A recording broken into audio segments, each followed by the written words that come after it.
Guys, may babala si kaibigan po ngayon. Sa lahat po ng makapanood sa ating video, kayo pa rin ang masusunod.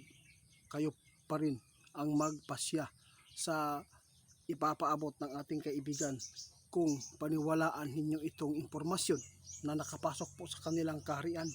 Ipinapahanda po tayong lahat mga idol dahil sa nakikita ng ating kaibigan, nababahala talaga ang ating kaibigan dahil po ang mga gobyerno, no, na mga namumuno ngayon doon sa Luzon, yung mga matataas po ang mga tungkulin tulad po ng presidente, talagang hindi nila priority po ang paghahanda tungkol po sa digmaan o mangyayaring kaguluhan po. May nakita si kaibigan po ngayon, ngunit nakakabahala ito mga idol dahil nakita ng ating kaibigan mas priority pa rin ng Senado ang pagtutugis sa mga kasamahan po nilang senador at saka impeachment. Hindi po nila tiningnan kung ano man po ang mangyayari sa hinaharap. Mga idol, tandaan natin, ang Pilipinas ay pinakamahina na bansa kung ikumpara tayo sa iba. Kung sa digmaan wala tayo mga idol. Ito po ang impormasyon na nakuha ng ating kaibigan na pumasok sa kanila. Hinikayat ko po kayo mga idol, maghanda tayo sa anumang mangyayari po na paparating na kaguluhan.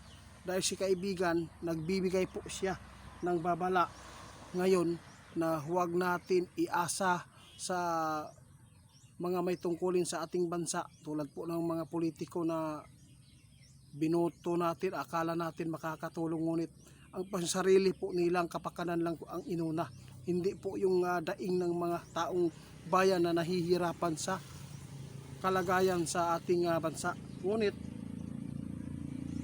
ito ang aking maipaabot sa inyo. Pasensya na mga idol kung medyo masilan ito dahil nakita ng ating kaibigan na talagang malapit na mangyari ang kaguluhan, na ito ay kinatatakutan ng ating kaibigan, yung nuclear mga idol. Ayaw po natin yan na mangyayari po yan. Kaya kaibigan, salamat. Nandito si kaibigan mga idol para ihatid po ang impormasyon na ito ay ikinababahala po nila sa Pilipinas dahil mas priority talaga ng mga namumuno sa atin na tugisin po ang kapwa nilang Pilipino. Kaibigan, bakit po kaibigan? Ano po ba ang mangyayari po dito sa amin tungkol sa kaguluhan? Bakit po kayo nataranta na? Tama ka. Di pa daw siya mataranta mga idol na nakita na natin po ang nangyayari sa Pilipinas. Mas inuna nila ang kanilang kapakanan. No? Hindi po nila pinaghahandaan kung ano man po ang mangyayari sa Pilipinas. Ang sakit. Maraming salamat ninyo sa binabalita ninyo ngayon. Guys, mayroon pong nakita si kaibigan mga idol. Talagang nakaka-surprise ito para sa mga tao na hindi naghanda. May nakita si kaibigan na paparating talaga mga idol. Talagang magkaalaman na dito mga idol na ang Pilipinas isa din po talaga dito sa punteriya ngayon ng China, na kita uli ng ating kaibigan na talagang susubukan po ang ating bansa sa pamamagitan ng digmaan. Kaya kung sila naghahanda, tayo kahit hindi malakas ang pinaghahandaan, yung election sa 2028, wala kayong hiya. Sinabi ng ating kaibigan, mayroon pong paparating na kaguluhan dito. Dapat paghandaan po natin ang mga taga-ibang bansa ngayon na dapat po na bigyan po ng shelter ang mga tao na kung maaapektuhan tayo sa digmaan. Hindi naman po totally na porkit nagpaabot si kaibigan yun na digmaan na. Hindi. Ang sa atin, paghandaan po natin, hindi inuna yung mga kapakanan po ninyong mga hinanaing sa politiko, kaibigan. Talagang nakikita po talaga ninyo kaibigan na malapit na po talaga mangyayari na magkakaroon po, makakasagupa talaga ang Pilipinas ng digmaan. Mga idol, tandaan ninyo, kitang-kita ng ating kaibigan. Before po ako magpapatuloy, no, paki-report po guys ni Ghost Hunter 88 Fans 2.0.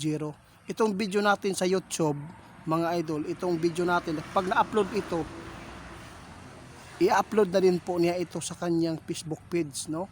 Ito po yung mga tao na hindi lumalaban ng patas para lang kumita ng hindi naman nila video. Ito po yung mga tao na i-report ninyo, mga idol, Ghost Hunter 88 Fans 2.0. Kaibigan, paano na lang kaibigan kung ang mga tao nasa syudad, yun po talaga ang matay kaibigan, tumadayon na tinuod, no?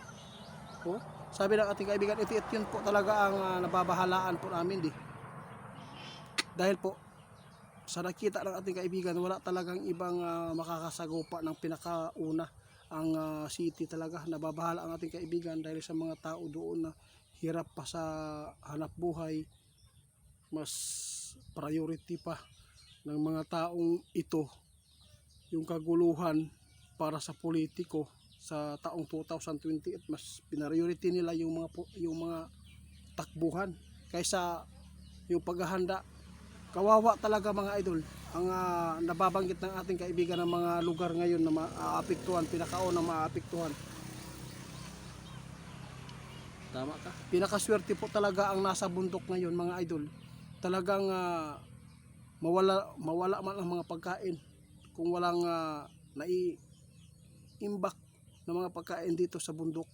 Ngunit marami pagkain po na pwedeng makakain dito sa amin. May mga kamuting kahoy, ubi, lahat marami dito. Kung sa syudad, mga idol, kapag nagkaroon po ng digmaan, aabot ng 1 month, maraming mamamatay po doon. Kahit ano pa ang pag-iimbak nila ng pagkain, kasi kung tinatamaan ka ng malalakas na mga paputok, wala talagang magagawa po niyo dyan. Tama. Lagi po namin yan ibinabanggit yan na kung mayroon kayong pera, magbili kayo ng yun. Salamat ninyo, kaibigan, salamat. Guys, paki-report ni Ghost Hunter 88 Fans 2.0, scammer po yan, ingat po kayo sa kanya. Yung mga video po niya na ninakaw, nanggagaling yan sa YouTube ko at sa Facebook ko. Ina-upload niya para kumita yung baliw na yan. Kaya mga idol, tandaan natin, nakita yun ni kaibigan na mayroon talagang paparating na kaguluhan laban sa ibang bansa. Mag-ingat na lang tayo, mga idol. Mahirap na magpabalik-balik sa pagpaabot